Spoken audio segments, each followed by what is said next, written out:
Hi నమస్తే, నేను మీ రాపుల్ Bhaskar, high court advocate, Hyderabad.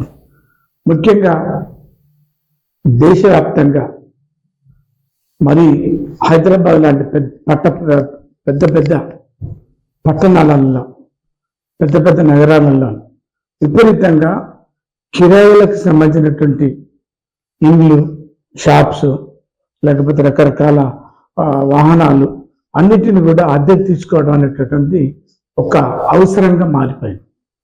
చాలా మంది కిరాయిల పేరుతోటి ఎర్నింగ్ చేసుకోవాలనేటువంటి ఒక ఉద్దేశంతో పెద్ద పెద్ద అపార్ట్మెంట్లు కట్టడం, ఇల్లు కట్టడం, ఫామ్ హౌస్లు కట్టడం, దాంతో ఏంటంటే కిరాయికి ఇస్తున్నటువంటి పరిస్థితి కనపడతాం.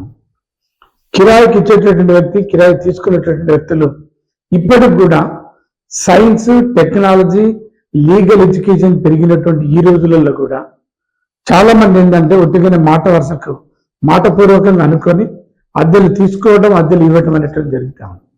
ఈ మోడల్ ఫైనాన్స్ యాక్ట్ 2020-21 ప్రకారంగా ప్రతి అద్దెను, ప్రతి కిరాయికి ఇచ్చేటటువంటి ప్రతి ట్రాన్సాక్షన్ ని రెంటల్ అగ్రిమెంట్ పేరుతోటి మీరు రిజిస్ట్రేషన్ చేయించుకోండి, రెంటల్ అగ్రిమెంట్ మీరు ఎంటర్ కండి అని చెప్తాం. ఏంటి రెంట్ అగ్రిమెంట్ మనం చేసుకోవడంలో వచ్చేటటువంటి ఉద్దేశం ఏంటంటే అడ్వాన్స్ ఎంత ఇస్తారు, కిరాయి ఎంత అనేటటువంటి విషయం తెలుస్తుంది, ఎంత డిపాజిట్ చేస్తారు అనే విషయం తెలుస్తుంది, ఇన్ని నెలల కాల పరిమితి వరకు, ఇన్ని సంవత్సరాల కాల పరిమితి వరకు మనం ఆ ఇంట్లో ఉండాలి, లేదా షాపు, కమర్షియల్ కాంప్లెక్స్ కావచ్చు, ఇల్లు కావచ్చు, ఉండాలనేటటువంటిది. ఒకవేళ ఏదైనా సమస్యలు వచ్చినప్పుడు ఏం చేయాలి, ఒక ఆర్బిట్రేటర్ దగ్గర పోవాలన్నా, కోర్టు పోవాలన్నా, సమస్యలు వచ్చినప్పుడు ఎన్ని నెలల ముందల ఓనర్ నోటీస్ ఇవ్వాలి, సమస్యలు వచ్చినప్పుడు టెనెంట్ ఎన్ని నెలల ముందల నోటీస్ ఇచ్చి ఇల్లు వేకేట్ చేయాలి. ఎన్ని సమస్యలన్నిటిని కూడా ఒక రెంటల్ అగ్రిమెంట్ ని మనం తయారు చేసుకొని, ఒక అడ్వకేట్ దగ్గర రెంటల్ అగ్రిమెంట్ తయారు చేసుకొని, ఈ రెంట్ అగ్రిమెంట్ ని ఇరువురు వ్యక్తులు, కిరాయికి ఇచ్చినటువంటి వ్యక్తి, కిరాయి తీసుకున్నటువంటి వ్యక్తి, ఇద్దరి దగ్గర ఒక రెంట్ అగ్రిమెంట్ అనేటువంటిది ఉంటే ఇచ్చినటువంటి వ్యక్తికి ప్రమాదం ఉండదు, తీసుకున్నటువంటి వ్యక్తికి ప్రమాదం ఉండదు. దాంతో ఏంటంటే మనకు ఏ రకమైనటువంటి ఇబ్బందులు లేకుండా ఒక రెంట్ని కొనసాగించేటటువంటి ఒక మార్గం ఉంది. అందుకనే మోడల్ టెనెన్సీ యాక్ట్ 2020-21 ప్రకారంగా ప్రతి అద్దెని ఇచ్చేటువంటి వ్యక్తులు, తీసుకునేటువంటి వ్యక్తుల మధ్యన ఒక రెంట్ అగ్రిమెంట్ ని మీరు ఖచ్చితంగా ఎంటర్ కాండి. లేకపోతే మీ ఆస్తుల పోయే ప్రమాదం ఉంది. లేకపోతే అకస్మాత్తుగా ఇంటి యజమాని వచ్చి ఓ 10 మంది తీసుకొని వచ్చి బయటికి వెళ్ళబెట్టి తాళం వేసుకునేటువంటి ప్రమాదం ఉంది. అప్పుడు పరువు బోర్డు సమస్యలు వస్తాయి, డబ్బులు పోతాయి, రకరకాల ఇబ్బందులకు గురయ్యేటటువంటి పరిష్కారం. వీటన్నిటికీ ఒక మంచి జిందా తిలస్మాత్తుగా పనిచేసేటటువంటి ఒక రెంటల్ అగ్రిమెంట్.